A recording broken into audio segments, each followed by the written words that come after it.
Hello, and welcome to the Slow Ready Podcast, a casual drive into the music and culture of Goose. I'm Alex. And I'm Mike. And the summer tour is chugging along very quickly, and we're back to recap the latest run of shows from Wilmington to Cleveland to CMAC and Mountain Jam Fest. Real quick, let's get the housekeeping out of the way early here. You can find us on all the socials, Instagram, TikTok, Facebook, Blue Sky. We're at Slow Ready Pod on all of them. We've also gotten a fair amount of emails lately, slowreadypod@gmail.com. Always awesome to hear from y'all. And if you want to tell us about your show experiences or you want to ask us any questions, that's probably the best place to reach us, honestly. But we're available on all the socials. And also, we also have to get into our news and notes segment that we get into every week, and our segment that we call Hot Tea. So actually quite a bit to get into this week. A lot of small news and tidbits here, but at the time we're recording here, tonight is the Racket New York City show on the 23rd of June. It's a small, intimate venue. Looks like a capacity of 650 there. If you were lucky enough to have won the lottery that Goose put together, awesome. It looks like it's an exclusive guest list, like no paper tickets, no exchanging or anything like that, which is really cool.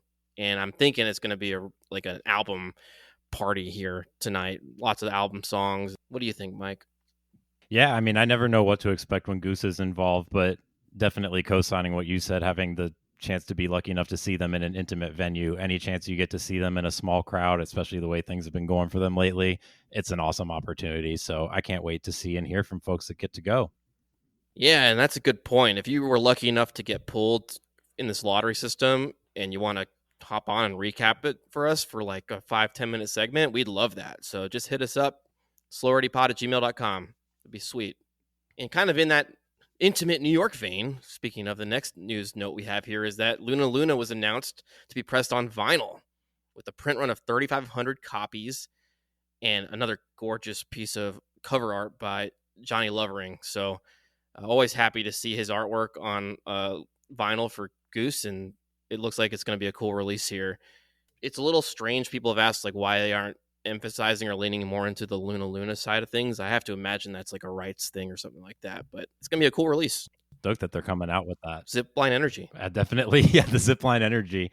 And you were fortunate enough to be there, so I'm sure that you're scooping that up, but I'm definitely going to too, just because it's such a significant moment for them and one of the most original things that I've ever seen any band take on. So absolutely awesome that they're releasing that.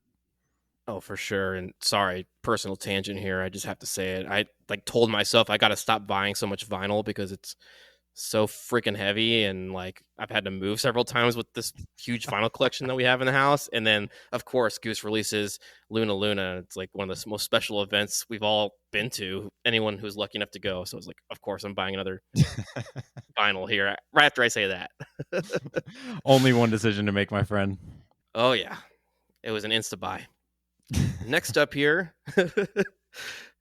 Zero's Family Bakery is collabing with Goose for a Goose and Zero crossover with tie-dye black and white cookies.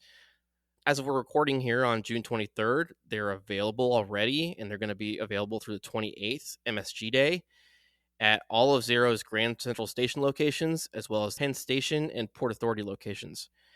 And all the proceeds from these cookies are going to benefit Backline, which works to connect people in the music industry with mental health and wellness resources. Pretty cool. I always love to see a collab. Goose loves these collabs, whether it's clothing or food. I'm here for it. Or Jenny's. Here for all Goose collabs, especially the ones that involve sweets. So I'm definitely biased towards those for sure. But definitely all the work that they do with all the cool organizations and Backline does great work. So amazing stuff. This might need to be another bullet point, news and notes, but we need to do a check-in on your Goose Tracks fullness of your pint. How's it looking? We have half a container of 2 pints left, so been busy. I crushed the first one, and then I was like, I got to save the second one. And I tried to like preserve it to keep the cool artwork and like have it as like a memento. But anyway, we're on a tangent. Well, fortunately, they gave us like 6 other pints, too. Thank you again, Jenny. So, I mean, I've had enough to keep me occupied for sure. Oh, yeah. All the sweets, all the Goose sweets, the more the better. Yeah, definitely. Some more kind of heartwarming bit of news.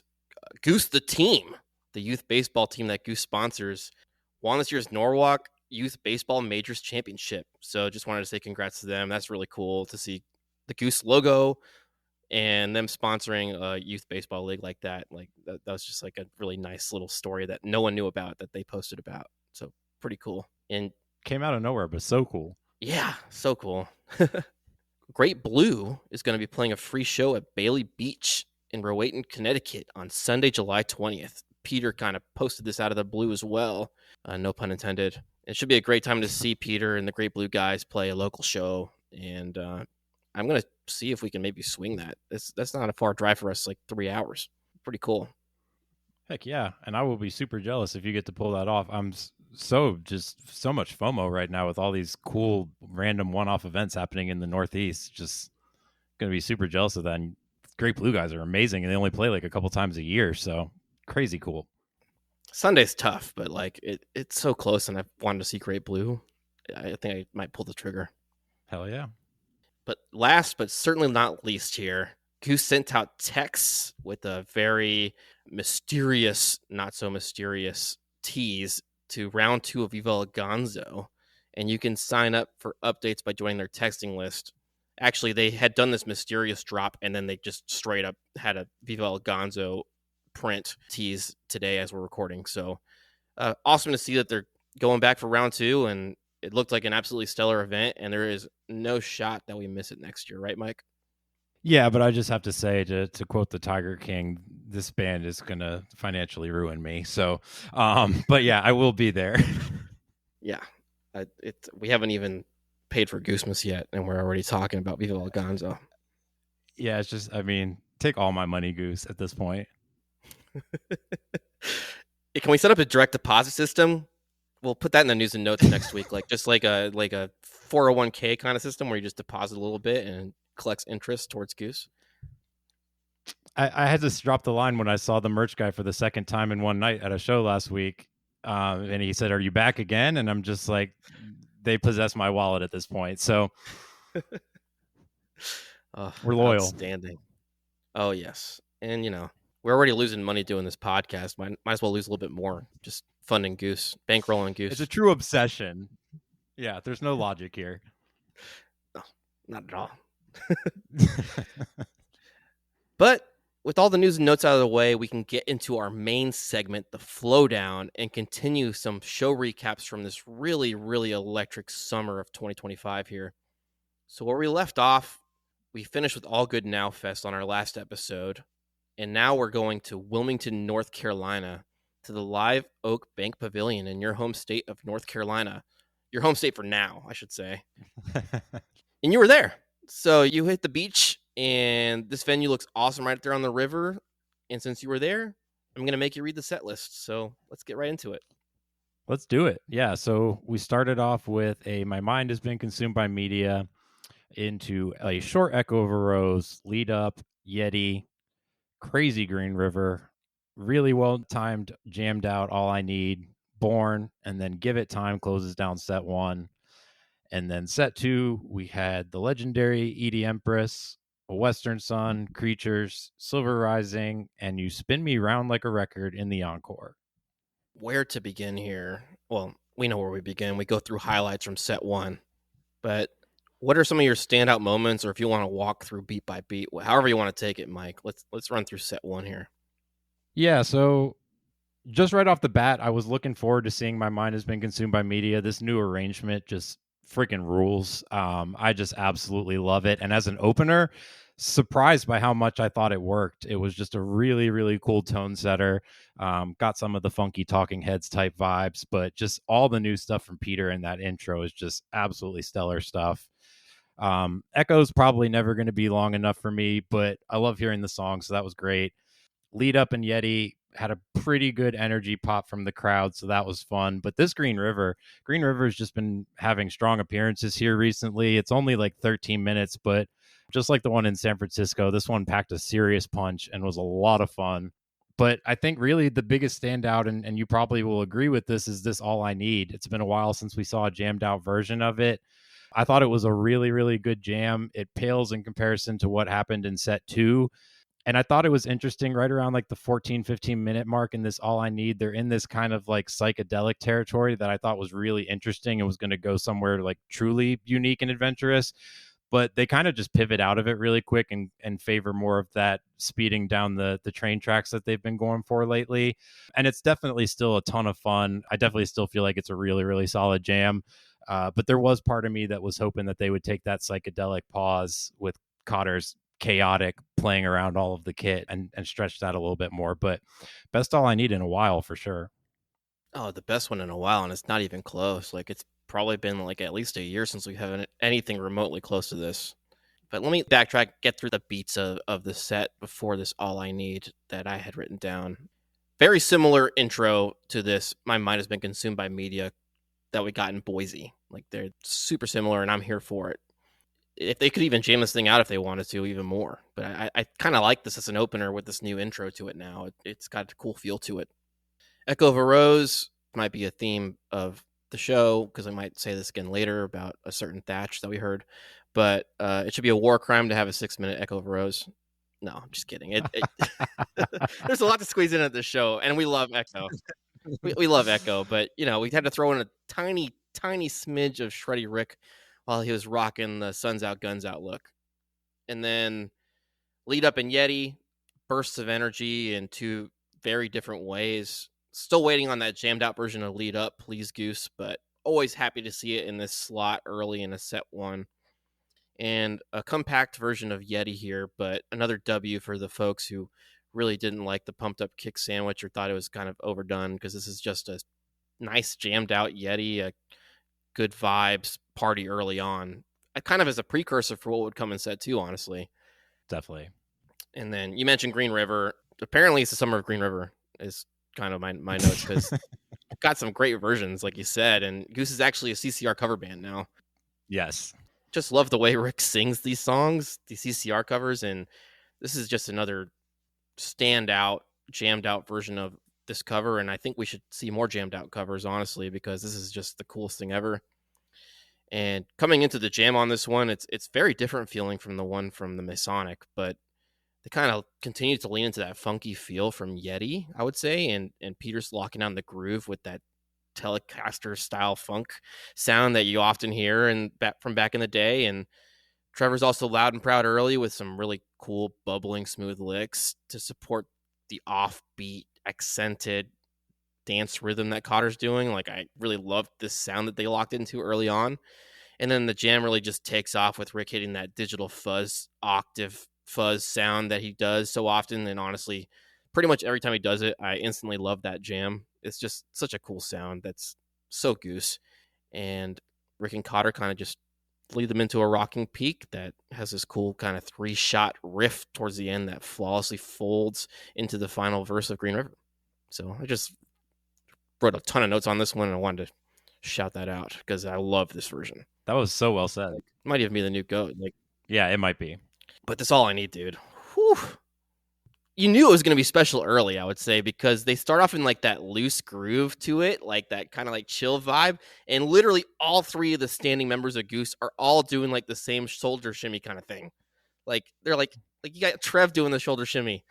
And, Peter and Rick are also locked into it. And it was just fun to see them having a good time up there early and often on this All I Need. We kind of lived in that cool world till about the 10-minute mark. And you start sprinkling in these like really pretty keys from Peter, and Trevor's going full kind of like hashtag summer of Trev, because we've just been, praising the guy constantly. Yeah, there you go. Showing off the Shohio shirt. Summer of Trev. He's dancing around the melody perfectly here before Rick and Cotter kind of take charge and do a complete 180 to the rhythmic heartbeat of this jam. Like straight up, just turn on a dime. Cotter starts leaning into a more like marching sound, and that kind of translates to a rolling tom sound, but it's like really cool to hear like the marching snare just to serve as a transition point. And you kind of get this really interesting sound because Cotter's doing this really driving, going absolutely ham drumming all over the place. And Rick and Peter are kind of like laid back in this like almost like soothing, like calming sound to them. And it just builds to this insane spectacle by the end that hits an explosive peak and then breaks down back into those kind of soothing undertones. that you were hearing all along. So I thought that served as a really cool like trampoline into the stratosphere and then back into like a heavenly space to take us into that Born Give It Time outro. So really cool ending to this set 1 overall. The only thing is like we've been getting a lot of short Borns lately. I really want to see a jammed out Born, but I get it with how this set was structured. It works really well as a transition song like this, but it hurts me to see a short Born too. Yeah, it does. Bourne always occupies some of the most interesting improv territory, and Rick even said in an interview recently that it just naturally goes to weird places for them, and we're all here for that, obviously. But if you're pre-planning Give It Time as your set 1 closer, I think Bourne is like an ultimate setup song for the vibe of that, if that's how you want to end the set 1. So I think, to your point, a lot of that was probably dictated by putting Give It Time there. But vibes were really high, and I feel bad for saying this now, but I do want to back up for just a second and say, first time going to this venue, one of the coolest venues I've ever been to. I mean, just like it seems like it's just situated like directly adjacent to the sound there that flows in on the side. Lots of like natural lit up trees, and the crowd here was just like ultimate vibes. I would say the crowd here was even better vibes than in Cleveland, which we'll get to here in a little bit. But just everybody and their brother was just dancing the entire show. So shout out to Wilmington, man. Yeah, I could be totally wrong here, but I think I remember it. It's like a former park that was converted into the venue or something. Like just super cool real estate spot to build a venue, let alone like get a set list like this at that venue. Oh my gosh, no wonder the vibes are so high. We good on set 1? Want to get into set 2? There's so much to get into set 2. Let's do it. All right. Well, I mean, you were there, so let's talk about this Empress to start. We should probably pause after this Empress, honestly, because there's a lot to get into here. I feel like just like talking about this Empress will be my same experience as having experienced it live, where I'm literally needing to catch my breath and asking my girlfriend every 35 seconds, what the fuck is happening? This Empress is just like, I must have said it 7 times because it was just absolutely unreal to take it in real time. We've been talking a lot about the Goons lately. I don't know that any jam, even the shows we'll get into here later, epitomizes it better than this Empress. I mean, it was just an all-out dance party, and I know we say that term a lot, and probably too loosely after hearing this version, because it puts dance party in a new context for me. I've never seen, or I guess rather, I've never heard so many electronic elements, and I don't think I've ever seen Cotter get more like intently focused on creating that tight disco pocket. It was absolutely insane, and everybody was losing their minds and talking to people the next day. This was the most common thing that came up, was everybody just wanted to keep talking about this Empress. It's a hot start and really unexpected slotting. Like you normally expect to see this towards the end of a set and just to open things up.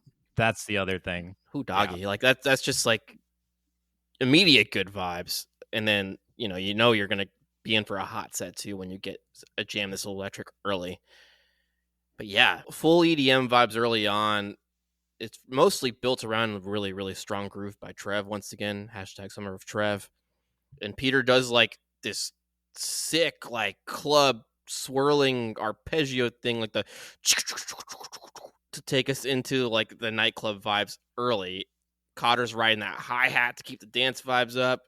And Rick also has this cool, like, synthy, once again, another octave effect on his guitar. I don't know how to describe these things great, but, like, super synthy. Like, you'd expect it to be, like, a patch on Peter's rig, and it's coming from Rick. I got to see if I can, like, sync up the early part of this jam to, like, the meme that's gone viral of Mon Mothma dancing from Andor Season 2. Have you seen that? Like, she's, like, dancing at her daughter's wedding, like, yes. Going absolutely batshit. Like, this is that. Shout out to the nerds. Yes, no, it is. That's a good call. It does escalate into like a full like hands in the sky dance party for the entire 20-minute duration, and you also get this Axel F tease, which always gets a crowd pop. But yeah, really fun to see these electronic elements kind of getting sprinkled in at every stop along the way so far this summer. And the only thing I'll say is, I don't know if you could hear it at the show, but it was a little distracting at home watching it, where you had like the background music that you get from set break from the Nugs feed lightly playing in the background through this jam. So you like, when you hear like those like TED tape style jams, and you hear like little like doing that comes up or whatever. Yeah. Like you like randomly hear that in the middle of this Oh walking. wow. Yeah, Yeah. no, that was not happening live in the venue. So we were all just losing our minds at the dance party. And to your point, I want to say that like that definitely stands out to me the most, the arpeggiator. I think when we're all hearing these like dance vibes, I think the two things that pop out to me the most, well, besides the obvious, Trevor's amazing playing, but it's how tight Cotter is keeping the pocket, and it's Pete's use of the arpeggiator in way more creative ways and doing multi-layered things with it. So the looping is just it's taking them to new levels where they're like an entirely different band when they try and jam this way, and it's awesome. Oh, absolutely epic. But for me, at least, not the highlight of the set too, because the highlight came next for my personal taste, at least, and it was this Yes. Western Sun, second longest version of a Western Sun we've ever seen, and this one was just an absolute barn burner. But I want to hear your thoughts first, since you were there, because obviously it's always way better being there. Yeah, no, I've heard some other people that were less than thrilled about a Western Sun, but for me, this is definitely one of the best things I've heard all year. It's definitely a playlist jam for me. And while it maybe doesn't like cover the same amount of ground that like some of the jams from February did, I think it's just an absolute masterclass on this new speed and tempo that they can hit as a band with Cotter. And I mean, it is just speed, speed, speed, speed. And to me, like the coolest thing about it is I've listened to it like 8 or 9 times now. And every time I listen to it, I become more and more impressed with one, how amazing Rick's playing is. I mean, the dude just can shred like nobody's freaking business. But also, Mm-hmm. like, while he's doing all of that, how good they all are at that high of a speed at staying out of each other's ways, and not just staying out of each other's ways, but like enhancing everything that the other people are doing at the same time. It's just kind of mind-blowing to me. Like this is a new gear, and I've said that in the last couple episodes, but this to me was like the strongest like result so far of them being in that new gear and just flowing with one another, because it was just absolutely seamless section to section. And the sections are all kind of similar. They're all playing on the same speed theme of funk here, but it was just absolutely mesmerizing to take this in. And even on re-listen, it hasn't dropped off for me. Oh yeah, I mean, you wouldn't expect it coming off of this song because the jam kind of starts in that typical launch point. And we've gotten these kind of short. It's nice to see the jam come back, but we've gotten kind of these short jams with that same launching point. But it pretty quickly become apparent that this will be much different than those other Western Suns we've seen lately. And I loved everything you said. The only note I'd really add is that Cotter, man, watching it at home at least, he was an absolute force. Like in my first impression, straight up was like, I don't know if I've ever seen him hit the drums as hard as this Western Sun. Like he was hitting those flams early on, like crazy, kind of channeling like that Keith Moon kind of energy, but like keeping it like contained without like the crazy flailing. But it was just so loud and hard and like rip roaring. To add on to all the rip roaring that Rick was doing too. And then like early on in that jam, that stood out so much to me. And then Cotter takes that one last huge shot, and then it's that speed funk wildness that you talk about. And I know we joke about Mario Kart a lot, but this is like the most Mario Kart jam I've ever heard in my life. Straight up, like we've been playing a lot of Switch 2, Mario Kart World, and you could just overlay this on top of that game and it would work perfectly. So once again, shout out to the nerds. It, to your point, it reminds me a lot of the like cocaine influenced 70s rock, where Yes. everything just has a bite to it and an edge, and there's a very strong intention of we're just going to take the lid off this place right now. And I've never seen a better example of Goose just being like, hold my beer, I'm going to knock your hair back. I mean, this thing is pedal to the metal. Yeah, and it's all of them together, just like hitting the perfect feel to symbiotically create this like amazing soundscape. It's Peter's hitting like those like frenetic percussive keys that feels like a boulder like gaining momentum rolling down a hill the entire time, and Rick's chaotically pivoting back and forth between like shreddy Rick and speed funk Rick. And Trev's obviously like completely leveled up in like a crazy way, like the most we've seen him level up from year to year, I feel like, since the band's inception. And Yes. you know, you get everything you want out of the speed funk, and then of course they throw in a few tension builds late there to get like some dark goose. So this will make everyone's playlist by the end of the year, and yeah. one of the all-timer versions of this song. Just outstanding stuff. Yeah, and just totally unexpected. You're not often expecting to get a Western Sun Jam. You're certainly not expecting to get this. No, and I mean, you get that amazing jam, but then you also get that like kind of dissonance feel towards the end that serves as like a amazing starting point for Creatures next. Like another sick transition too. So it's not even just like the self-contained, it's just an amazing run that continues. Yeah, and this is a couple times this has happened to me now. Sometimes when Goose throws me these late set creatures in set 2, it almost just feels like a bonus song. Like I can't believe I'm getting it because especially after this Empress and Western Sun, I mean it's just 40 minutes of amazing music. And then to get also, oh hey, here's another 19-minute Creatures dance party. Um it felt unreal to get this and Silver Rising after what had already occurred. Like I think that Yep. they could have easily, if they wanted to, added 10 or 15 minutes to the first 2 songs, and we could have had a 2-song second set. Like, Yeah, no doubt. but this Creatures is really good.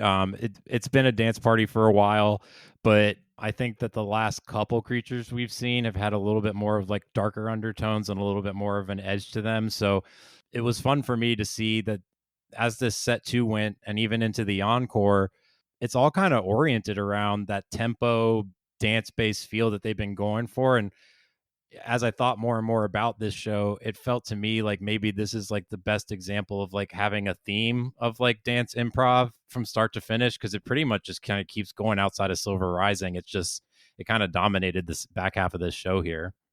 Yeah, I would agree with that up till like the last few minutes of Creatures here. And low key, like it's not getting talked about because Creatures often sticks to like the same note, like or the same feel, even if it's completely different like rhythmic vibes and tones, but like just generally just a dance party. But it's really having a great year. Like they've been shaking it up a little bit, a way that's making it feel fresh, at least to my ear. And yeah, full dance party early on, but it really surprised me the last 2-3 minutes of it, where it brings things down to like a whisper, like an ambient fluid whisper. And it's just like stunning and gorgeous and a beautiful ending point on a normally high energy song, like we talked about. We kind of saw that for the second time on this night, with All I Need also having a moment like that to end that. So I thought that was a really cool, like call back to almost that All I Need, but it was Creature's turn.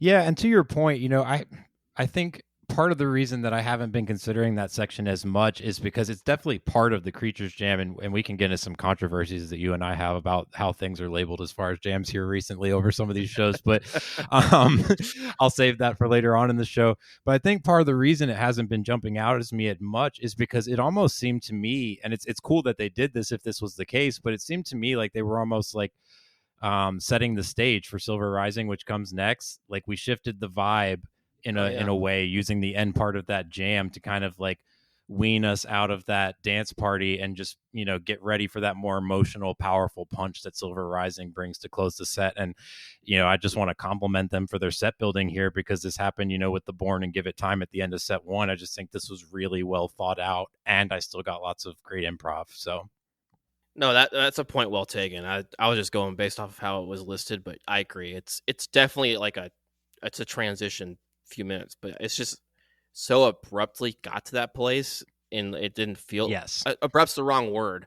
It quickly got to that place, and it didn't feel like it was abrupt or out of place, I should say. And it just Yeah, it it's like, sneaks up oh on you. shit, Creatures can do this. Like I did not see this coming. So that I thought that was really notable. And then Totally. you mentioned Silver Rising. Interesting choice to close. It seems like Goose is really feeling this and seeing it more and more like a closer or encore choice. Uh, Interestingly enough, that happened at Goosemas Night 1, set 1, and they've just been kind of feeling that since, it seems like. So shout out to Goosemas Bingo 2024. Well, and you and I have mentioned it a lot, but I think like Silver Rising and Mr. Action, as far as the shorter ones go, are two of the best Rick solos you can get as far as the passion and everything. So I don't hate it as a set closer, honestly, because a lot of times the set closer is not getting jammed out anyways. And it seemed like it really resonated with the crowd there. I think they liked going out on this note. Yeah, it's an emotional ride, and then you get a epic rip roaring solo. It's just a well constructed song, like arguably one of the best constructed songs Goose does, like overall from a songwriting perspective, and getting a little bit of improv in there and all of that. even if it's like a orchestrated, scripted improv section. Yeah, definitely. And then the encore, You Spin Me Around, dude. More goons. Epic cover, right? Definitely. You and I were just talking about this on the last episode. We both wanted to catch it. I'm sorry that you didn't get it, but I'm very happy that I did. We were walking to the venue actually, and you could hear them doing the sound check from the downtown streets of Wilmington, which was pretty neat. Walking up to the venue, and we heard them doing Nice. You Spin Me Around. So I started to get my hopes up a little bit that we were going to hear that. They also did White Lights during the sound check, but we did not get that, which was a little bit disappointing because I really like White Lights. But nonetheless, closing out with this, tons of energy. Everybody in the crowd knows the song. Everyone's, out of 10 when it comes on. And like I said, this is kind of a theme for the show. High energy dance party, pretty much from set break to the end. Yeah, that's a great way to close a show. Like, if you're going to pick a cover to close a show in the encore, that's a stellar choice. They do it so well. Yeah, I mean, when it comes to covers and picking the right spots for them, like, I don't think they miss very often. I'll say that. Hardly ever. But you weren't done for this week. You made the trek all the way from Wilmington to Cleveland in your car. You didn't even take a plane. You're a maniac. And I put in a lot of hours on the road.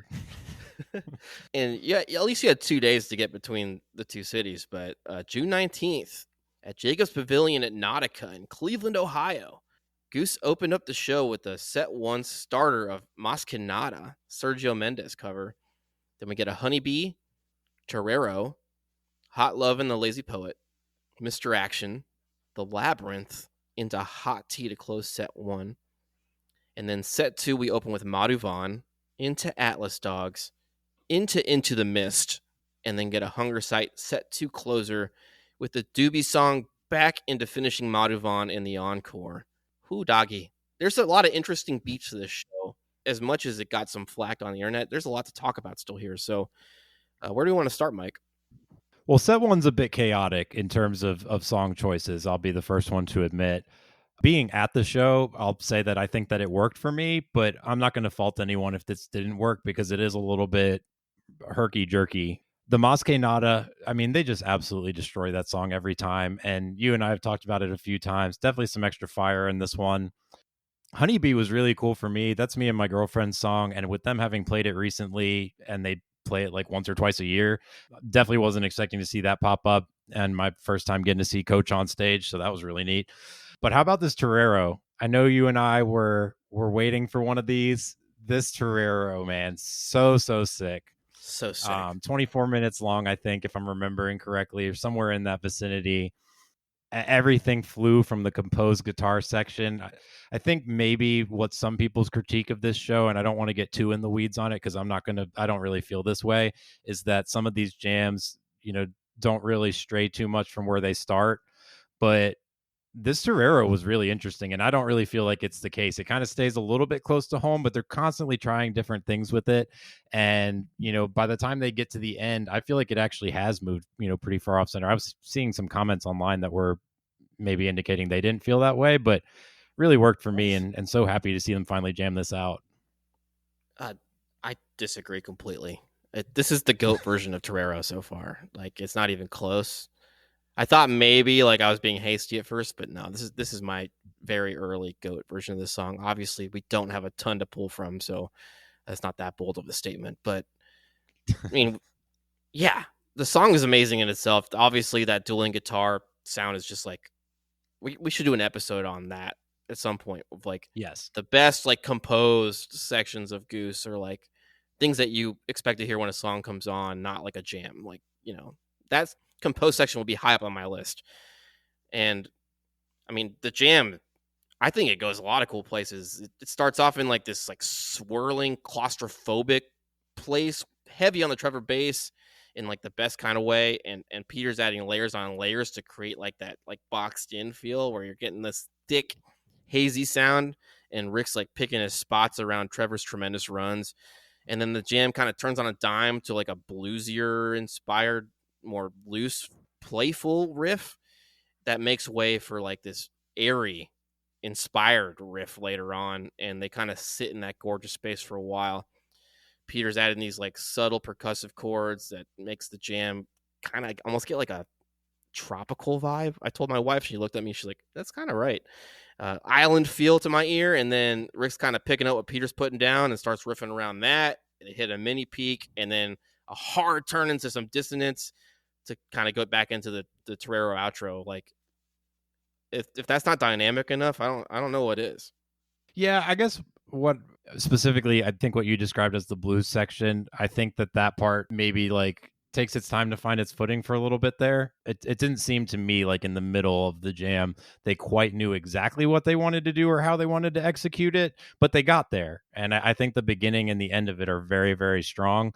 And there's nothing wrong with noodling your way to that next source of inspiration, for a little bit. No, sometimes we're here for the stumbling in the darkness, and it obviously hits everyone's ears differently. Like we were talking Sure. about that pancakes from Oregon last year, and like it didn't hit my ears the same way as it hit yours, but it works for people to hear the chaos and finding your footing. Absolutely. Absolutely. And I think everyone was just super thrilled to get along Torero, at least the ones that knew it. Although I will say it seemed like half the crowd didn't know the song. So I think I maybe attended night one with some non-Nugs users. Whew. I heard some mixed reviews on the crowd. I'll put it that way. I don't want to get into another old man rant here, and we'll go 3 hours on this episode. I'll try not to, but I think mixed is accurate. Depended very much on where you sat. That's usually the case, but yeah, oof. I had to leave the pit on night 2. There was so much talking, so do better, people. Yep. We get a little run of songs that are a mixed bag for folks. I'm here for the burst of energy with Hot Love and Mr. Action. Not a lot of improv, but a lot of fun. Mr. Action always has some sauce on that solo. I'm here for it. And then the Labyrinth. Like, how did the crowd enjoy this? Speaking of the mixed crowd, because I know this song is divisive and not super well known or like accessible for newer fans. That was another one where I felt alone in my excitement. I felt a little bit isolated, honestly, over how excited I was versus seeing a bunch of blank faces around me. And I'll be honest, I think that a lot's getting made of this set one and the song choices. I really think the only thing that makes this set list feel super strange, at least to me, is the Labyrinth placement. I think and it's not that I don't want to hear the Labyrinth. I think it's an amazing song and lucky any chance we get it.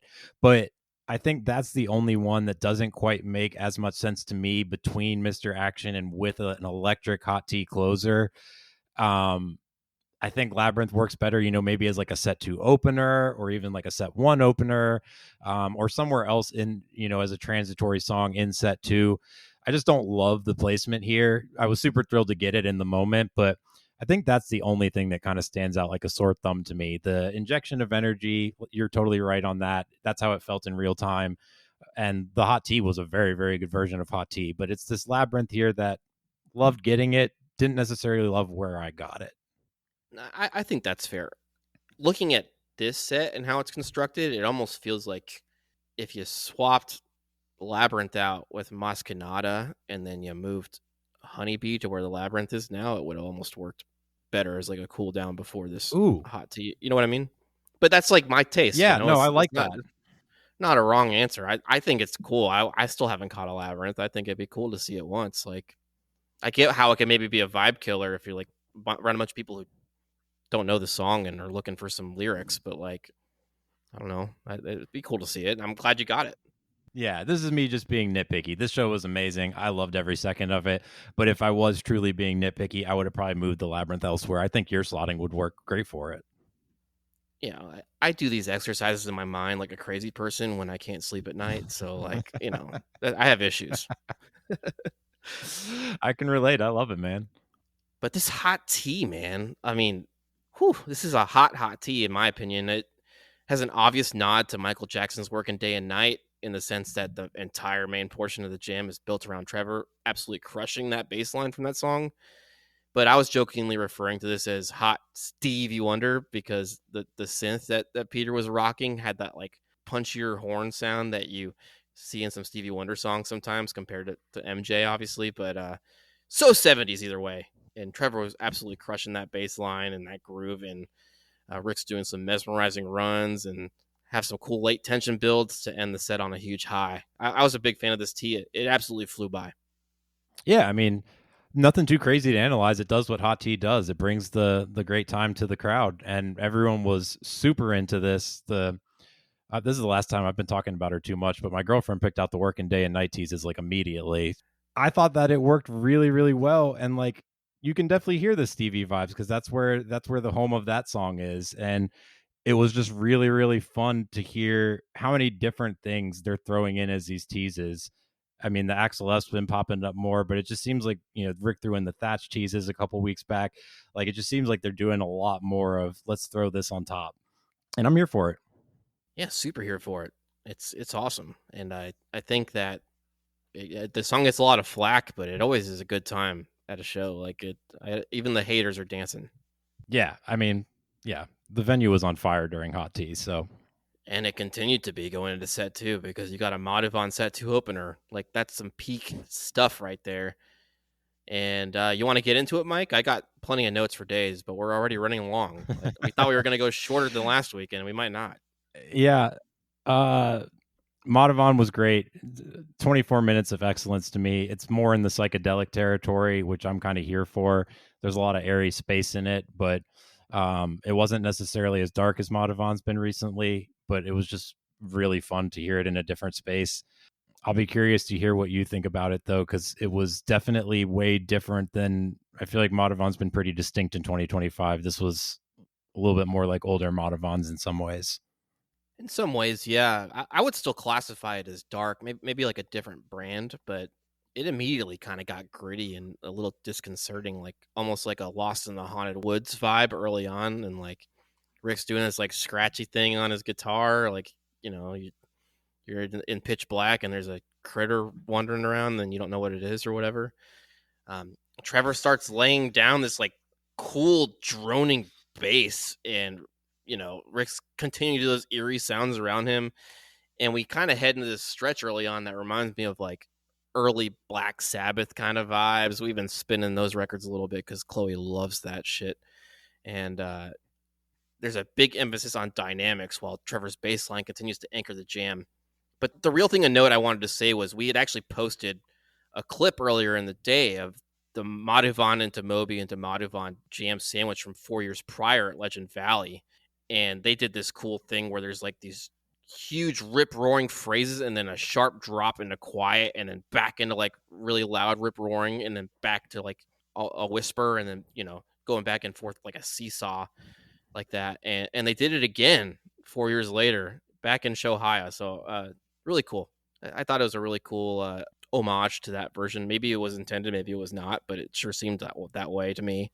And continue with a few like body horror, skin crawling, dissonant riffs by Rick that went to speedy, raging, rocking outro mode that took us into Atlas Dogs. So it was a ride. It wasn't as crazy some of the versions we've heard earlier in the year by any means, but it was still a little dark.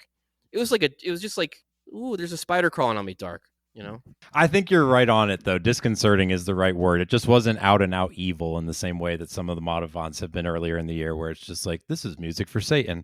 No, Satan didn't consume my soul. Yeah. This was more Lost in the Woods, which I think that's well said. Yeah. Cool transition into Atlas Dogs. I really thought that they might even jam this Atlas Dogs after that Madhuvan, but it just was a kind of perfect transition segue into The Mist, which into the Mist, I should say.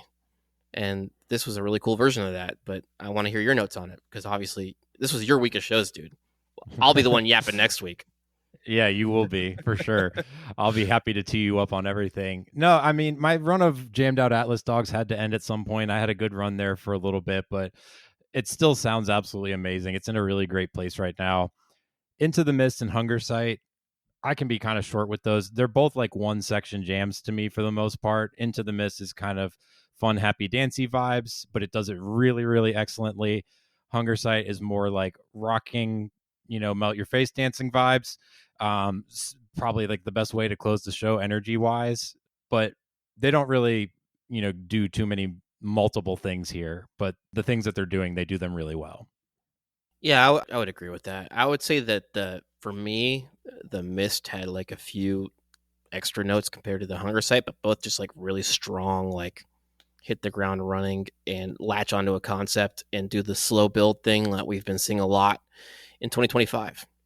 But yeah, a little shoegazy, ethereal early start to Mist, and then Cotter crescendo to the finish line, and then once again we get the same kind of deal with Hunger Site, where it's just like a more of like a head banging rocker. So big fan. The efficiency is very impressive right now. When they want to do something quickly, they get to it, and it's pretty awesome. Oh yes. But let's not forget this encore, because Doobie Song went into Madhuvan, the weirdest choice, but it worked somehow. First time Doobie Song's been played since Boston Night 3 in the fall 2024 tour. I was at that show, so then you got your first Doobie Song, it looks like. And really interesting choice as a transition, like I said, but always fun to end on a Madhuvan ending at a show and complete that mega sandwich. But any thoughts, Mike, otherwise? Actually, my second Doobie Song. I got it, believe it or not, at my very first show. Oh, shit, that's first right. time since then. I forgot. You just been saying you wanted it, so I was just like... it's a great song. I love Rick's voice on it. It's an interesting choice as the encore, but it was nice to hear that back. And then, you and me continue our run of being shocked and not expecting sandwiches to come back that are obviously tailored to come back. And holy shit, here's Madhuvan. And that was really, really fun way to end night one. I mean, to be fair, like at a Doobie Song, you're not expecting to go back into Madhuvan. I mean, that was insane. I'm just saying, like that's fucking sick. Yeah, that was really, really cool. So yeah, great night one in the books, and night two is even better. Yeah, so let's get into this night two, huh? You want to read the set list off? Yeah, sure. So opened up with a surprising cover of No Rain by Blind Melon. Probably shouldn't have been surprising because it was pouring down rain as they were letting us into the venue. Yep.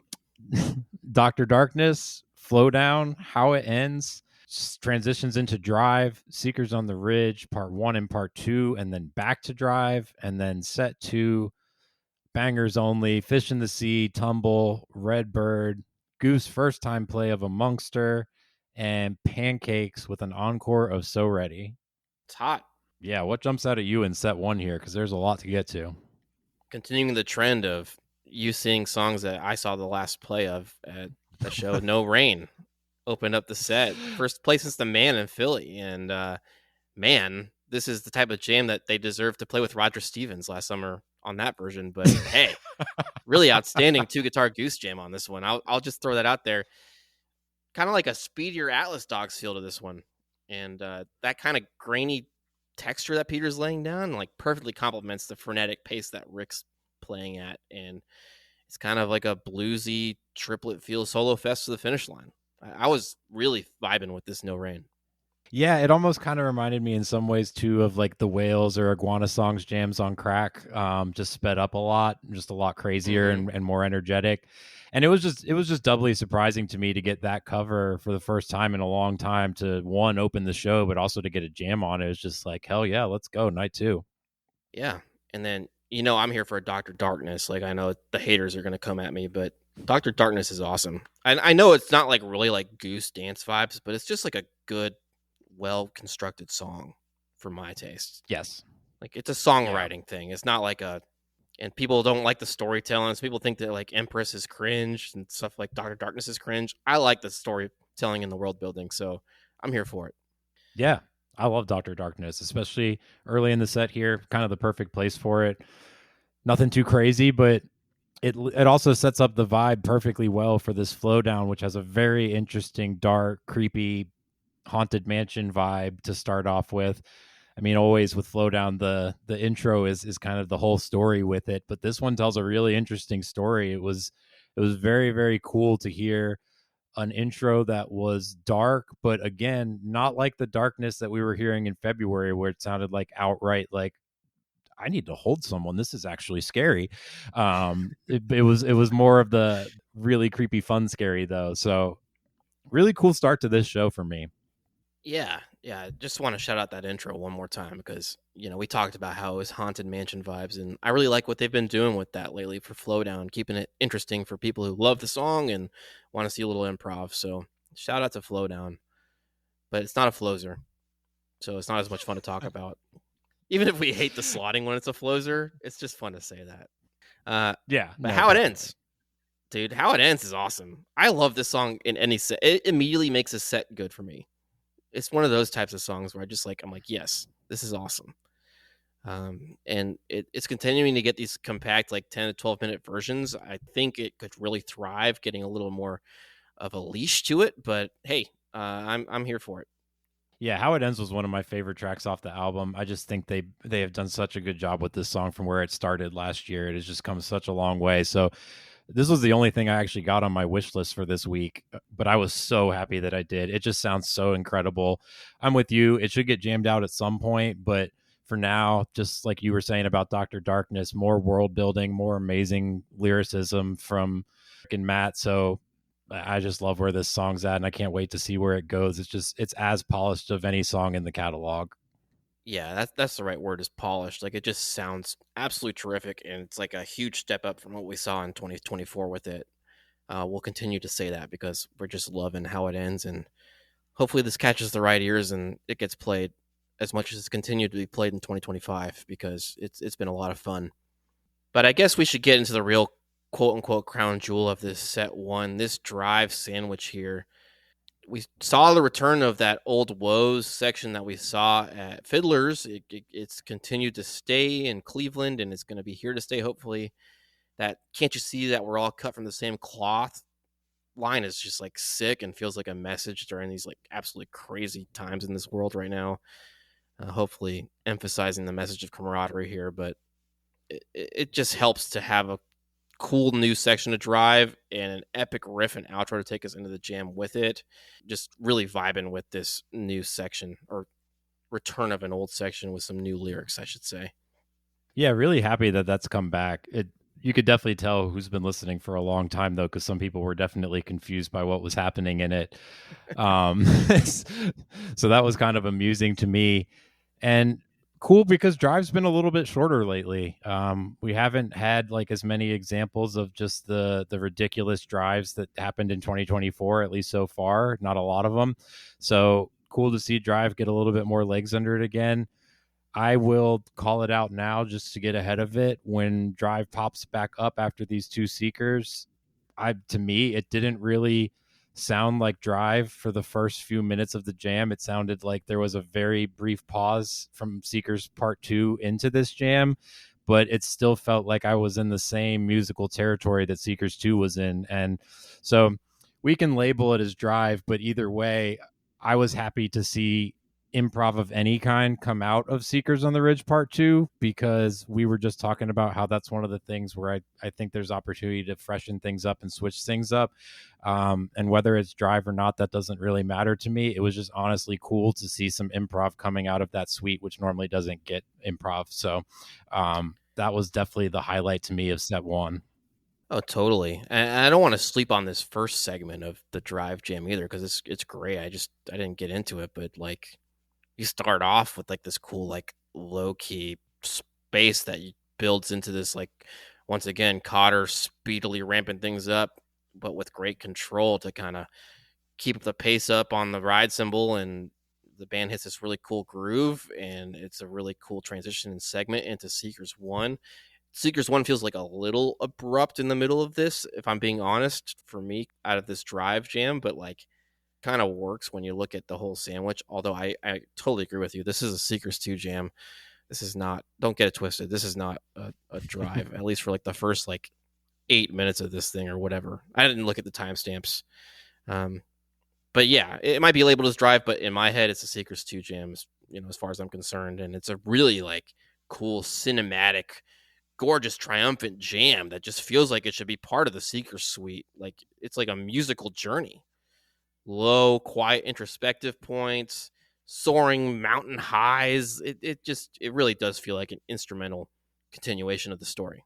Yeah, like the psychedelic ending of that story. So it was just super super cool, and I was losing my brain in real time because it was just so exciting to see anything at all different after the Seeker Suite, and just a really cool way to close the show down as set one rather. Oh yes, oh yes, really cool set one ending there. The Seekers 2 jam, the not drive jam. Not drive. No, it's drive. Unfortunately, we have to call it what it is. It is labeled as drive, so it is drive. But Fish in the Sea open set 2. How are you feeling about this Fish in the Sea opener? Because that's a great way to start a set. Absolutely incredible. I mean, you're not really like expecting the world from Fish in the Sea. You're just expecting a lot of cranked up energy to a 10. And that's exactly what this did. It kind of lives in that industrial rock space that Dripfield exists in a lot of the time. And, it's kind of like pounding and thumping its way down towards the finish line. But this one I just felt like had a lot of extra intensity in it. And it felt like, the way Rick was banging his head and everything, it felt like everyone was kind of in unison, that they were just giving it all they had. I think this is also a cover that's low-key having a really great year between Milwaukee and this version, like two really notable versions of a song that's already notable, in my opinion. This one's more of like a type 1 banger than the one we saw in Milwaukee, but just riding the really great vibes of Fish in the Sea. And like you said, cranked it up to a 12 on the scale of 10. They had to throw in one little micro tension build in this thing to make it like give it like that little bump, but it was awesome. Definitely. And then this tumble, I think, was my absolute overall highlight of night 2 here. I think that this tumble, it, it has a lot in common with the Empress and the Western Sun from Wilmington. Just in the tempo just seems absolutely frenetic and way too crazy to keep this pace, and yet they somehow do keep this pace. It's really particularly noteworthy just how in sync Cotter and Trevor are. We keep saying that, but as they're pushing this pace, the two of them are just like absolutely wondrous to listen to. And I mean, it was just like, again, like funk party on crack on speed. Like, I mean, it's just, how are they doing this? Yeah, they're bringing the club vibes to Tumble on the reg, it seems, at least lately. And this one is definitely like the sister of the Indianapolis Tumble to me. And it was great. I'm not gonna try to diminish it, or it might sound that way, but I will say like I really enjoy the extended runtime of this one compared to the Indie Tumble, but I don't feel like it hit the same mega peak that Indie Tumble hit, if that makes sense. It just hit like a lot of really great solid peaks, and like almost like it's just like your flavor. If you want like more of something that's like less intense, or you want something really intense all at once, if that makes sense. Really almost identical concepts to the both of them. Like so the riffing is very, very similar, but really cool to see like the Midwest Goons party continue. Yeah, definitely. And I think that that's like probably, if people are going to criticize any of this run that we're talking about, I think the criticism probably is going to be that there's not as many examples of the improv going in multiple directions. So, I mean, some of it depends on what are you going into the show looking for. But if you're looking to have a good time, it's a really good time to see Goose, because I mean, they're just melting faces right now, and it may be kind of one speed, but it's still very interesting. I think, like, to your point, it is very similar to the indie, but on some of these I found myself having to like look more deeply into like some of the minor intricacies, and it is cool, at least if you are paying, extremely close attention, as I know you and I are super nerds about this. There are little differences happening in all of these examples, which is really rewarding for multiple listens. Oh yeah, definitely. You can obviously tell a difference between the two. I was just saying like they were clearly feeling that indie tumble and wanted to bring some of that flavor back to Cleveland, because that indie tumble was sadly cut a few minutes too short, in my opinion, as we discussed. Yes. But totally different vibes on this Redbird, right? Yes. So I'm very curious. I'll say just a couple words about it, but I really want to get your thoughts, because I know that's one of your favorite songs. But to me, like, this was some of Rick's most beautiful playing that I've heard since The Man last year. It's not the same space. I'm not going to like say that it is, but as far as like beautiful, blissy major chord playing, I mean, just to my ears, this is, as good as that kind of stuff gets. Dude, we are in mind meld mode right now, because I said this is a really great version, longest runway we've seen since Milwaukee, are my first two notes. And then I said, this is a beautiful keys heavy jam early on that Rick really takes a bite into late to take us into one of the prettiest peaks we've heard so far on this tour. I don't normally like to read my notes, but since you kind of said something very similar, I wanted to read that for you. And then I know it's probably not going to be on a ton of people's radars as like a quote unquote Jody or whatever, or one of the greatest moments of the year, but I will mark this as one of the like most masterful blissy build we've seen Goose do so far this year. And if it had maybe like another section of this jam, this would be easily talked about as one of like the playlist jams. I think that's perfectly said. Either way, it's one of the best sections of music we've heard from Goose this year, easily. It's stunningly gorgeous. I totally agree. And it's nice to see that after we've gotten a couple of really short Redbirds in a row, this one got at least a little more runtime. We needed that, just like the All I Need. Yep. Oh, yeah. I mean, Redbird is one of the best jam vehicles, bar none, in this catalog. Regardless of how people feel about the singing portion of it, it's always a good time when it gets a little leeway. But Amongster, dude, obviously an Arabolo staple, but what an incredible showing for the first time played as Goose, right? Like that droning synth and the stunning, once again, extended vocal lines by Rick are just like all-time vibes, man. And I'm really excited that this one came into the full electric Goose set, made the cut as a full band cover, and I'm hoping it sticks around. Maybe it'll make a reappearance at MSG. Yeah, I hope you get to take this one in. It's really cool. To your point about the synths, it's one of the unique experiences I've had where they add so much punch to this song that when the chords change in the progression, it almost felt like the floor was moving with you. Like there's a seismic shift that happens multiple times through that song. And it was really just cool to feel that. So I didn't know what to really expect from that performance, but it was powerful. Yeah, and the only word I can think of is like droning synth, but that might sound like a negative, but it's awesome. It's like that like constant sound that's shifting, like you said. It's just so cool. Yeah, really, really neat. Yeah, just I jumped out of my chair when I saw them start that. I was like, Amongster? Oh my gosh, I thought that was dead with a Arabolo. But nope, it's here. And then Pancakes closer, dude. How'd you feel about this Pancakes? Yeah, I mean, the funny thing about this was that it was not mine, but talking to people leaving the venue, I think I probably heard more people say that this was their highlight of the show than anything else. Heard a lot of other people drinking in lines afterwards talking about it was the party pancakes. I'll co-sign that. We went out on really good vibes here with this pancakes. It was definitely a dance party. Everyone was in the aisle having the best time. So it was great stuff, but I didn't really feel like it broke the mold or anything like that. I didn't add it to my playlist or anything, but I'm going to listen to it, multiple times because it was a lot of fun. It did what Pancakes does, albeit in maybe a little more compact of a runtime as we've seen from some of the all-time great versions, but hits the ground running with some speedy funk, never lets up. Rick's doing his roulette wheel thing towards the end once again, like he loves doing the Wheel of Fortune style thing. But yeah, rip roaring ending, and it's just a great way to close a set. Great way to open a set. I love Pancakes. Yeah, absolutely. Who doesn't? And then So Ready in the Encore, another high energy ending to this thing. People can say what they will about So Ready, but it's a vibe. Yeah, it's one of those things where it probably annoys the diehards, but it was really fun as far as the energy goes. And not for nothing, it was some of the best lights I saw from Getty at my 3 shows all week long. So always is, man. Always an amazing light show by Getty on So Ready. I will say that. Insane stuff there. So those are your 3 shows for the week. And I know you were chasing Thatch, so it hurts my soul to have to read this next set list off at CMAC the next day in Canandaigua, New York. So set 1 opens with the Iguana song, Jackaro, first time played as Goose, first time played electric as Goose, I should say.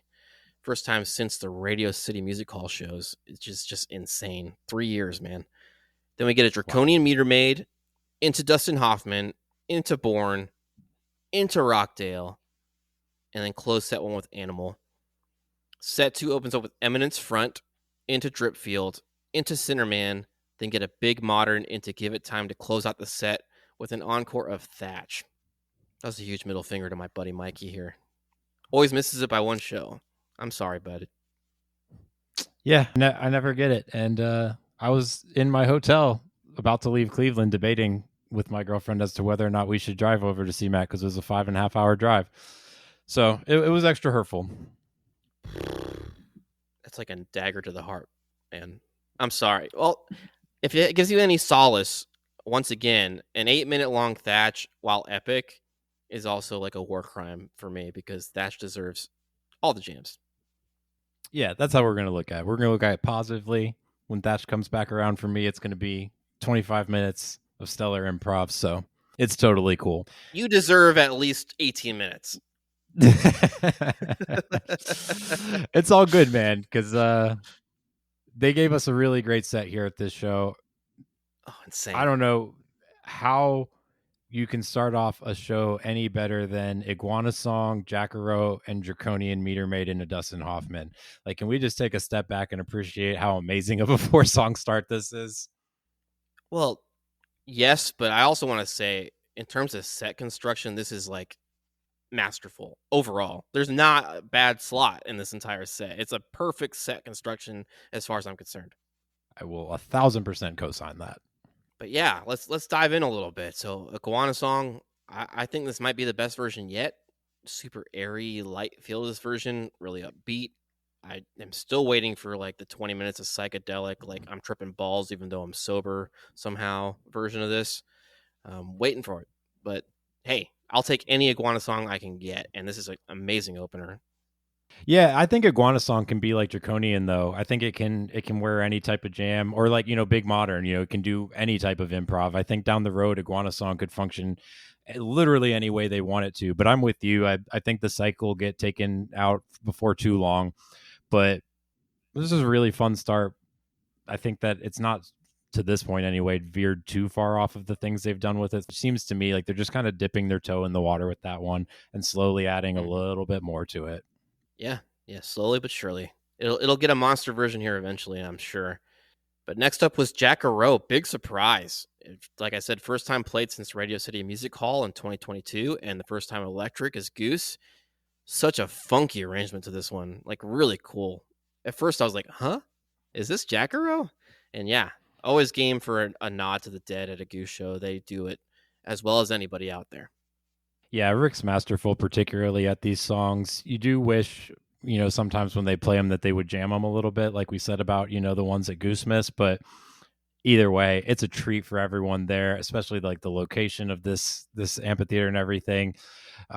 Really cool to see that pop up. But I cannot wait to talk to you about this Draconian. You and I are like the biggest Draconian stans, and I think that this one was really, really neat. It's been so blissy lately, like pretty consistently. And this one kind of abandons it and adds a few minutes onto it. Yeah, let's hear it, Mike. Dive in, man. Yeah, no, I mean, it was cool to see them stretch it out a little bit longer. And this one's like a more funky take on it. And I thought Draconian had settled in pretty well the last 3 or 4 versions to being kind of a bliss vehicle. It's done that really well. There's been a couple that you and I have texted about, a ton, that we love them so much and bragged about how awesome it gets in 12 to 13 minutes. But here you've got this one just doing something completely different and bringing a more, exciting, fun vibe. And I just thought it functioned really well. And I think that Draconian is just kind of getting started. It just feels like it works too well in too many environments to not just be like a force in this catalog moving forward. It's gotta be, considering how well of a ramp it is coming off of like that crazy herky jerky. Like, how could they possibly jam this song out vibe? And then it just goes into these crazy zones. And yeah, once again, maybe starting off in a lighter zone like it kind of has a lot lately, but it quickly moves off of that to go into that slick clav, like you said, super clav heavy groove. And Cotter's doing this amazing like break beat thing to make it a dancier Draconian. Rick's locked into the fuzz once again, and he's grooving with some flair between that drumming, and like it's the best. This insane transition into Hoffman too, like peak transition, crazy. You are not lying. We was listening to this on the way down to Charleston from Cleveland in real time, and I said out loud that this Dustin Hoffman transition is got to be one of the best from tour. I mean, I know that's kind of a loaded comment because the transitions have just been so sick recently. There's been so many great ones, but was not expecting it to go that smoothly, and a lot of it was just Rick's deft touch at gradually introducing that riff in. Yeah, I mean, we are definitely like that pod that glorifies a lot, but this is like more standout than what we normally glorify, I would say. Like, absolute chef's kiss, perfection on this transition. And this Hoffman, man, let's get into it. What'd you think about it? Yeah, I mean, it was short and compact, but it was a lot of fun. I think you and I both like instantly recognized that Hoffman and Iguana Song had like infinite jam potential. So I think that we got maybe a little bit like overly excited here in the beginning when we got some 20-minute Dustin Hoffmans. This is not that, but in the time that they have, which I think it's like, I want to say like 14 minutes almost exactly for this Hoffman, in the short amount of time that they have, they really get to the point right away, and there's just that efficiency on display. Yeah, it's sitting at 14:25 on the soundboards, but like it does cover a good amount of ground, I would say, in this compact jam. And when it comes to like the set list construction, like we were just praising so much earlier, like it just fits so well. Like if you couldn't take a minute off of anything else to like fit in more time with this Hoffman, and that's okay. It works great. And I was joking with you when we were listening to this at first, and I just gotta say it on the pod because there's like 6 people out there who like my weird references, and then like 300 who are like, "You're an idiot, shut up." But this sounds like the goosified version of like menu music for like some 8-bit like shoot 'em up action game, like Duke Goosem or something. It's super introspective. Sounds like it could be the soundtrack to a Hoffman movie of the 80s, honestly. And I just love the emotional strides this one takes, especially on the off ramp to Born. Yeah, and then to your point, another short Born, but it's been interesting because that obviously used to be just such a huge jam vehicle, but I, it's hard to fault them for me because there's so much creative just energy in this band right now, and I think that using Born the way they've been using is kind of like perfect setup or perfect exit out of other songs is kind of neat on its own, because it's subverting my expectations, and every time I go in thinking, okay, here comes the long Born, they do something different, and that's always fun for me. It works really, really well coming out of Dustin Hoffman. Yeah, I completely agree. I like the quick time between Borns that we saw here because it kind of had gotten lost in the shuffle for a minute there, and it is back here very quickly. And while it maybe hurts my heart a little bit that it's not getting jammed, it's also like these songs kind of have their seasons of being jammed or not sometimes. And like this is not the season for Born, and that's okay because other songs are getting that shine and it'll come back. It has to because it's just such a great jam vehicle. But Rockdale, dude, or should I say Mistdale? Because it's the high vibes of Rockdale singing along, and then surprise, Rick's back on the mic to sing a little Mist, like totally out of the blue, blew my mind. That's to me the most shocking thing on tour so far, other than maybe the factory being too slotted. That just came out of nowhere. Like, what the hell? Like, I mean, but again, like creativity off the charts. Like, I'm just so happy that like I genuinely don't know what to expect from a Goose Show lately, because there's just all these little flares of eccentricity to the set list building and to the song construction that, you know, whether it's that jam coming out of Seekers Part 2 or we're throwing parts of another song into the blender, it's just really neat. So neat, and I absolutely love a Rockdale jam. But if you're gonna like cut it short in lieu of doing something like this, like I'll take that every day of the week. That was so freaking cool and out of the blue, unexpected. Like that's what I'm here for when I go to a show, is just to be have my mind blown of something that I was totally not expecting. To your point about Born, though, I think Rockdale is I'm done with it being in the season of short jams. We can bring the long Rockdale jams back. Yes, Rockdale is also another monster jammer, and we've seen some pretty good compact versions of it. But like, if it got another 10 minutes of runtime on some of those, like, whew, Philly wouldn't be winning Jam Yeah. of the Year. Let me put it that way. And then Animal Closer, dude. They were loving this set one closer spot. I would say this one felt a little more like the classic, like 2023, 2024 Animals than the ones we've been getting this year. But hey, high energy ride to the finish line. It looked like a great time in the crowd. Shots from the feed. Like, it's a great slot for Animal. Yeah, it works really well, and I don't necessarily want them to wear out their welcome with the Blissy Animal either. So I mean, switching it up is almost always a good idea to me, regardless of where Animal's been. So uh, keep me guessing. Always keep me guessing. I'm here for it. Yeah, no, that's well said.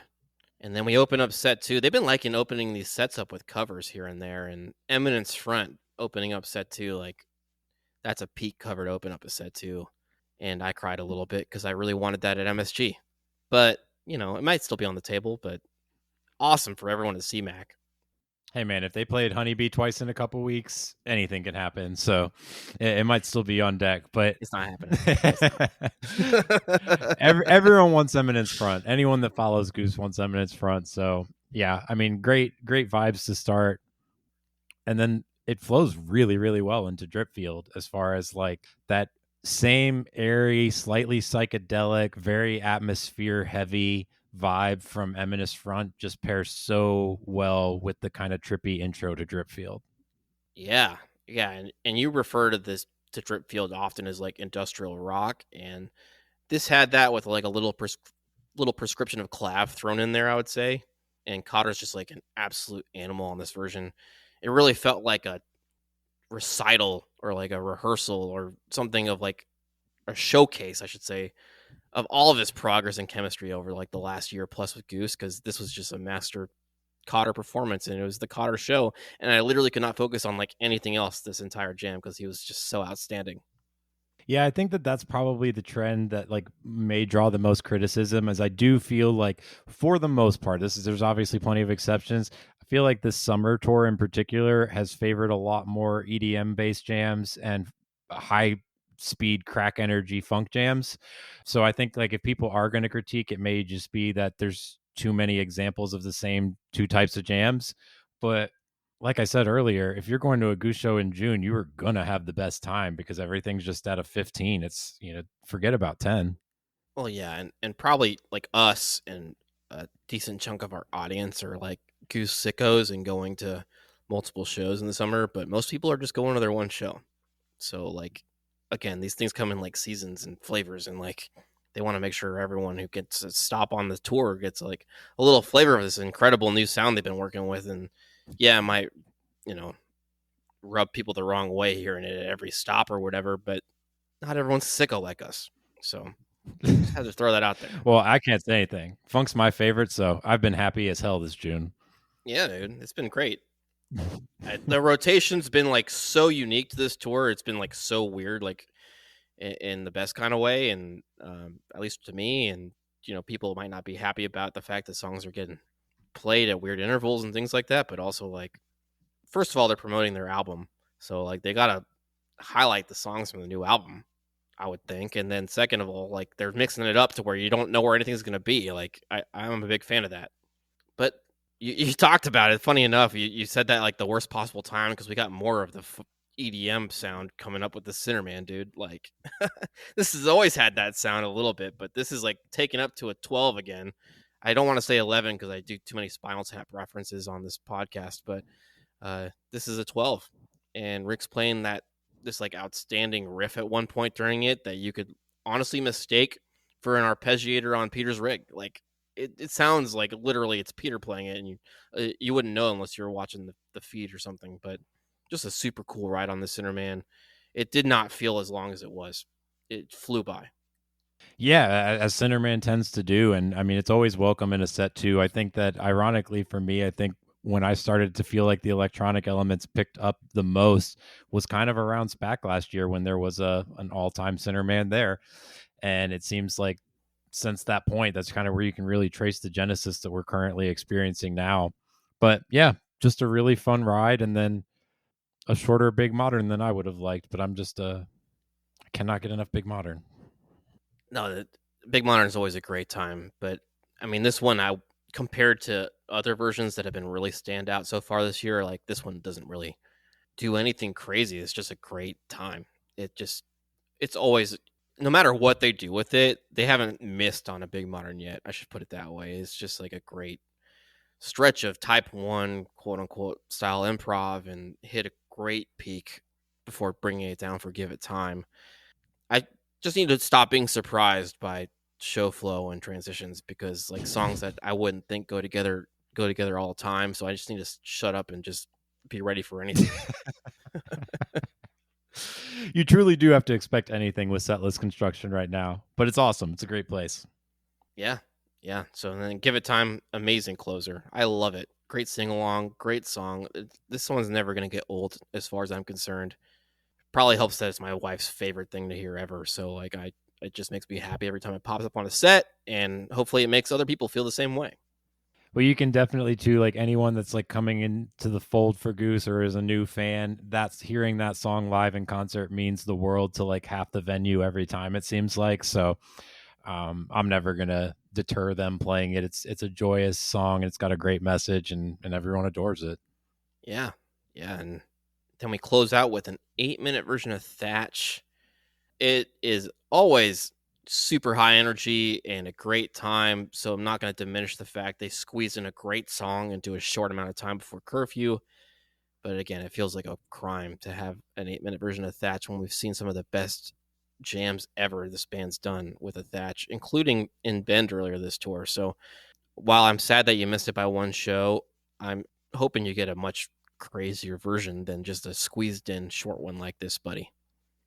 Not gonna lie, it's been a few days. I should be recovered by now, but I'm still really bitter. So can we just move on to High Mount, New York? Yes, we can. I'm sorry. It's all good. Maybe if it's like, maybe if we treat it like Beetlejuice or something, maybe you'll get it. Like, you just got to say it 3 times before every show. I'll try anything, man. I'll try anything. I was doing freaking like rain dances, but Thatch dances for you over here at home. But you're like the weird statistical anomaly who goes to a ton of shows and still somehow missed this song. Crazy. It's going to happen, and we appreciate the mystical ceremonies you were conducting on my behalf. They clearly don't work, so no one asked for me to do it. Although maybe we should do some kind of like challenge to the listeners that if like X amount of people do this, then I'll do a Thatch dance on the air. That would be incredible. Oh gosh. All right, so let's get into Mountain Jam because another festival set, another banger, man. Just crazy. This is again, just like CMAC, just chef's kiss set construction. Like, you can't do it much better than this. We start off set one with The Killing Moon, the Echo and the Bunnymen cover. It's back after 67 shows. Last September was the last play, which is crazy. Nice it's in the rotation, though.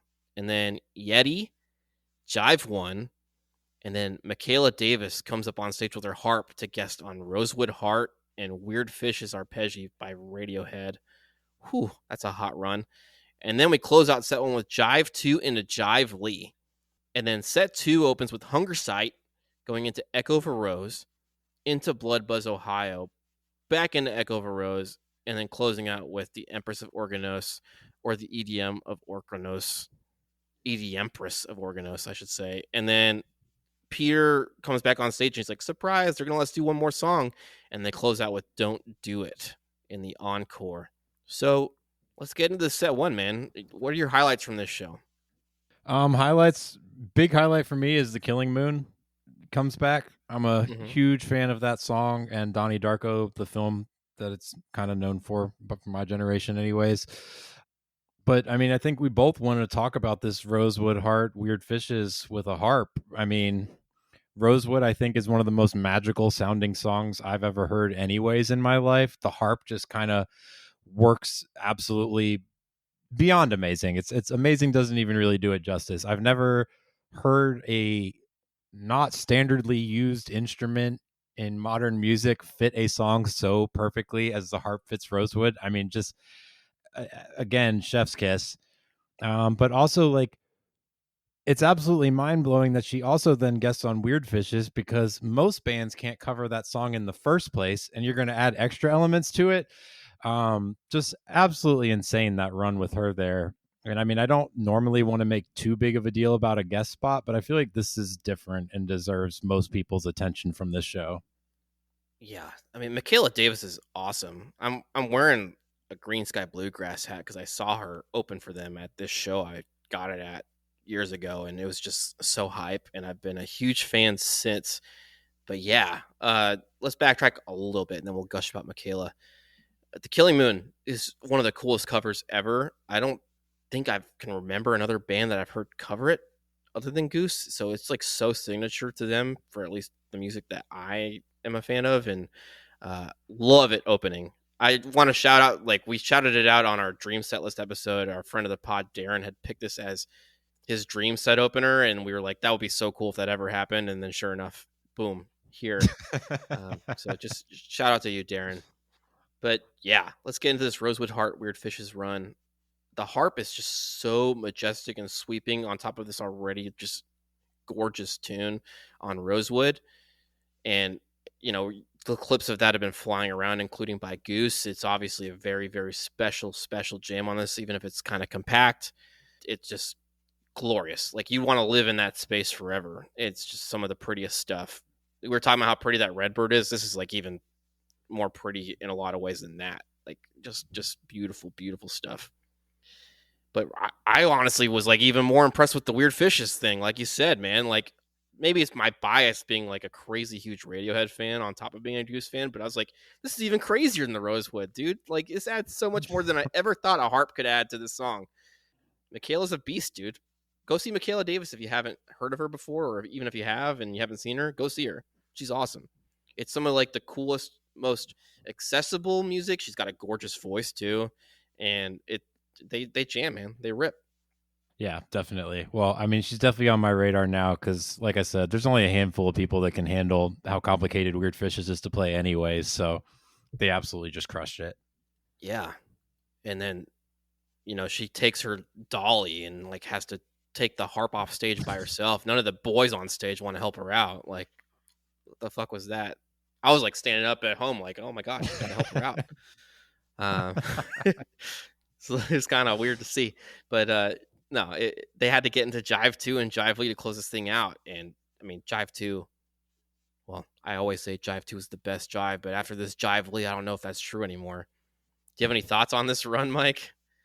Well, yeah, I mean, and just to include this all in the overall conversation, it's not quite like a jive fecta, but we do have all three jives in the set one here, which is not the most common occurrence these days, anyways. Very cool Yeah. to see all of them. I think Jive Lee always brings the house down. For me, I think Jive Lee usually, at least the last 2 years, is the standout when all of them are played. But yeah, just a really, really cool set closer. I think Jive Lee, just because of how much of a dance party it's been the last 2 years, works really amazingly there. Yeah, like I posted on the podcast account because I'm not always the best about remembering to switch over accounts on Blue Sky. I just posted like this is ludicrous or something like that, and then the Luda meme started popping up. Shout out to you, whoever that was. I forget who it was. I think it was Neil. Actually, it was Neil. I think who replied with that. But yeah, they hit the ground running with like this speedy pace on this lead that makes you think they're gonna squeeze in like a quick version. Like sometimes you see a short like 6 or 7 minute, but no, this is another epic festival lead, dude. Something about music festivals and Jive Lee, like that's the song you want to catch, and it's absolute pure chaos. Like in my opinion, at least I only really got to catch this one on the stream feed and the video feed this morning early, but uh, it's like all the Peter show, in my opinion, even though like Rick is kind of up front and center. The stuff that Peter's doing on this is just absolutely terrific. And, we take that frenetic pace for a ride for a while. It's like pure Mario Kart vibes once again. And then we hit this crazy dark section that takes us through most of the outro of this jam and then somehow brings us back into the lead outro, which is just like, how the hell did we get here? But pure mayhem and in the best kind of way. It shocks me to see the runtime of this thing being 16 minutes or whatever it is, because it feels like they covered so much more ground. And this is really, really a standout version of Lee. Yeah, for sure. And I'll just add real quickly to your point. They have been favoring a little bit more, it feels like lately, tension sections rather than, brief tension pulls. Mm-hmm. And I like that. I think that is another great way that they've been switching things up instead of just a series of Rick and Peter playing, opposing notes. There's been like actual, like fleshed out mini sections of tension, which has been neat. Yeah, totally. It's just awesome to see the evolution of the dark jam and it being more favored, but often Blissy band, I would say. Yeah, for sure. But this set too, dude, open up hot with a hunger sight, and this one is a pretty normal barn burner, epic first 15-ish minutes of this thing, just like rip roaring, classic rock vibes, hunger sight. And then the last few minutes of this thing are some of the most like outstanding, beautiful jamming I've ever heard Goose do. Once again, we're saying that a lot this episode, but it was kind of a theme. I think that Redbird was kind of like a springboard to doing a lot of this stuff. But it's like so therapeutic and soothing and calming, and it's just like a gorgeous, like ethereal, heavenly space that you want to kind of stay in for a long time. But they had other things to get to. Definitely. Yeah, the hunger site reminded me in some ways of the Goosemist hunger site. They're very different. So I want to make that abundantly clear that they are very different. But the Mhm. first section does kind of start off with that patient approach. And it does kind of seem all the while that they're building to like a glorious, blissy peak. But I thought this one was maybe a hair more interesting than the Goosemist one, just in that all the members of the band were doing a few more different things rather than just being singular minded towards all getting to that mountaintop. So, really good one to listen back to. Yeah, it really it's excellent version of Hunger Site. Didn't mean to make it sound diminished because a classic sounding Hunger Site is still an amazing top moment at a Goose show. Terrific set opener. It's a set two opener. There's like a few songs that are really powerful in that slot in Hunger Site, and just one of them, Madhavans, is another one that comes to mind. But you can't be upset with the Hunger Site opener, man. I think you just named the two best set two openers. So, yeah. For my taste, for sure. Um, But then we get a little Echo sandwich. We get Echo of a Rose into Blood Buzz, Ohio, back into Echo of a Rose. I think that this is a Blood Buzz jam, but maybe they just labeled it as Echo to not have to pay like royalties or something. I don't know, but let's not get it twisted because this doesn't sound like it's Echo of a Rose at all. Like maybe like 3 notes to start the thing. That's hyperbole, but then it's just all Blood Buzz jam for me. But yeah, it's a good time. I would love to see Blood Buzz get a proper jam credited to it, but also like I'll just live in my La La Land and pretend that this is an epic Blood Buzz jam. Yeah, I think we're aligned. I don't have too much to add to that. I feel exactly the same as I do about the Seekers Drive, discrepancy we talked about earlier. I feel the exact same way about it here. It doesn't sound like Echo at all to me. So to me, it's like more extension coming off of Blood Buzz. But I do want to call out that I would not have been able to predict that they were going to find a great way to get from Echo into Blood Buzz, but they're Goose. They made that what seems to me a difficult transition seem relatively easy. Oh yeah, that was killer. Like that early section of Echo, I thought maybe they were going to take it for a ride for a bit, and then it went right into that Blood Buzz, and it was like, whew, another turn out of left field. And then I will say that part was a lot better than like the clunky re-entry into the last singing portion of Echo, at least from the feed. Maybe it sounded better on the official Yeah. mix soundboards. I don't know, but it was a little clunky from the video feed. But super fun jam overall, whether it's Echo or Blood Buzz. It was a great time. Yeah, and then this Empress. I mean, I'd love to get your thoughts on that. Obviously, it's going to be compared, I think, a lot to the Wilmington Empress. They both do, kind of a similar thing. But any thoughts on this one, or if one's maybe better than the other to your ear? That's so tough. I think they're both like chocolate and vanilla or whatever. Like just like two excellent powerhouse flavors of Empress.